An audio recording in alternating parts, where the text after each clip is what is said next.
حیدرآباد میں 1 مئی 2025 سے راشن کی دکانات سے باریک چاول کی تقسیم کا آغاز۔ شہریان حیدرآباد کو اب 1 مئی 2025 سے راشن کی دکانات سے باریک چاول حاصل ہوں گے۔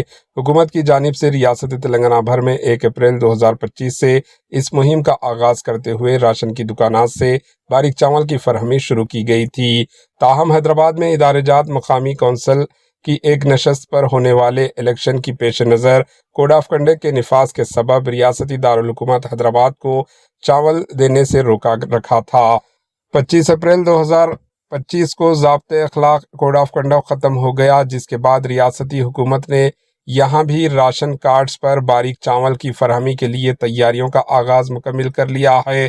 حکام نے گوداموں سے 653 راشن کی دکانات تک باریک چاول کی فراہمی کا عمل شروع کر دیا ہے۔ 1 مئی 2025 سے راشن کارڈ رکھنے والے اس سہولت سے استفادہ حاصل کر سکتے ہیں۔ اس اسکیم کے تحت ہر فرد کو 6 کلو باریک چاول فراہم کیا جائے گا۔